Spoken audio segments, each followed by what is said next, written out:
Hello everyone, it's Shane Kanto, your Wasteland reviewer, and I'm here to review Queen of the Ring.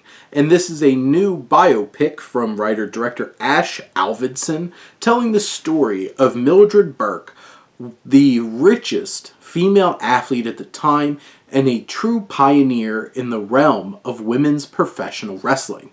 And I'm a humongous professional wrestling fan. I was very excited to see this film just because I'm so interested in professional wrestling.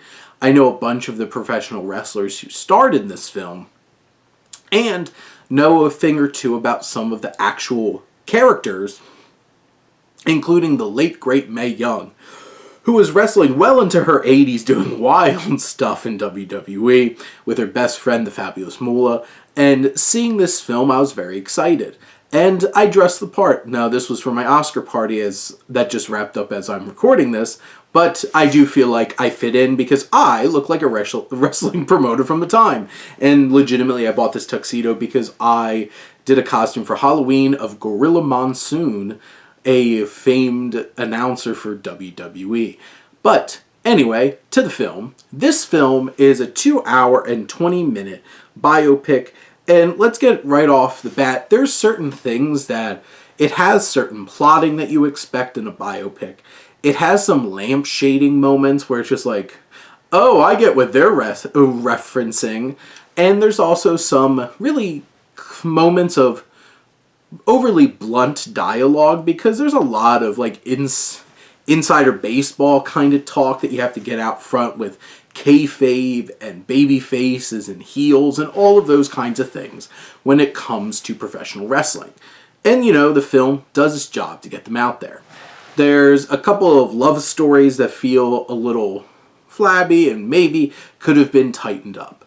But in general, this is a compelling story and really tells a great story of this incredible woman, a single mother, who really stood up and built an empire, even when she was screwed over by her piece of crap husband and had to really go off on her own again to really prove herself. And it also looks at the evolution of women's wrestling, because women on women wrestling was banned in a lot of states, big states like New Jersey and New York and California. Poor Mildred Burke, spoiler alert, never got to wrestle in Madison Square Garden because, you know, her wrestling career was over by the time MSG allowed women to wrestle other women in it. And this film really captures the time period well. I think director Alvidson and his cinematographer on the project really understood how to make this feel textured and worn in, and like we were watching this old-timey film. And Andrew Strayhorn, who's the cinematographer, does a great job and also delivers on the action because you have to make these wrestling scenes work and feel natural and authentic, and they do. The final climactic battle between Mildred Burke and June Byers, who's portrayed by professional wrestler Camille, and you have Mildred Burke played by Emily Bett Rickards.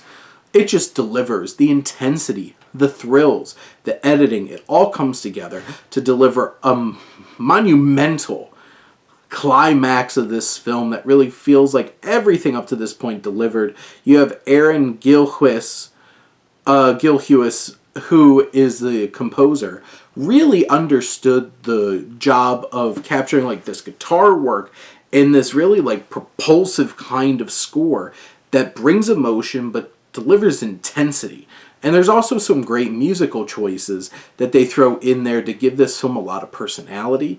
And it's a rough, tough, thrown about kind of film that really has the music, the filmmaking, all those elements that really come together to make this a rough and tumble place that we can buy into and experience and, you know, really love.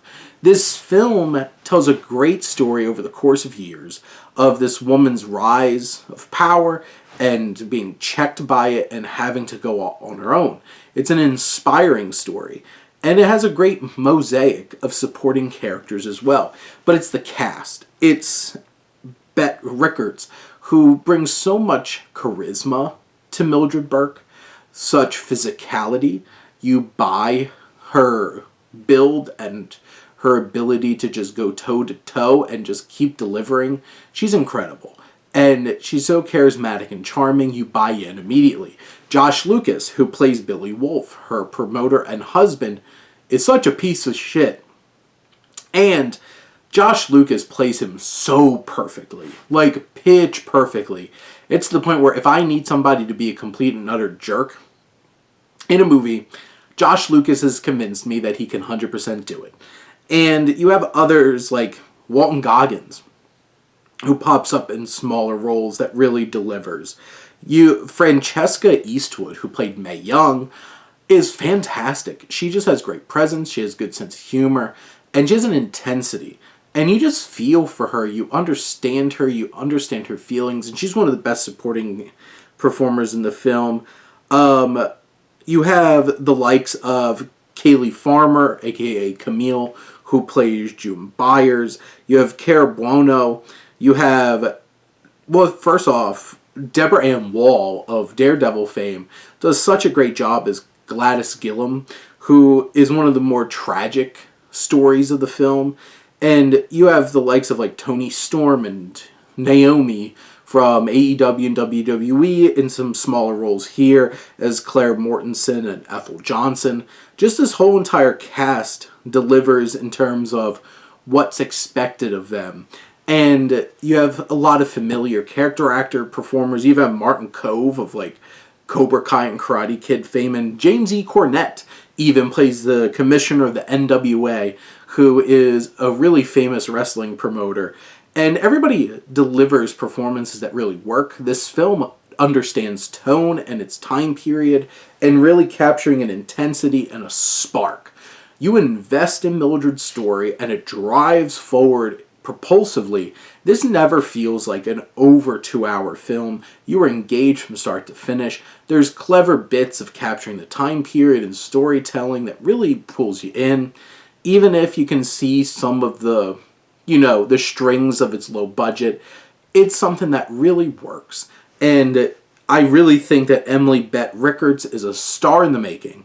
And Alvinson does a great job of capturing the spirit of this story and really committing to it from start to finish. But those are my thoughts on Queen of the Ring. Let me know what you think and let's talk some movies. But thank you as always for tuning in and supporting your Wasteland reviewer.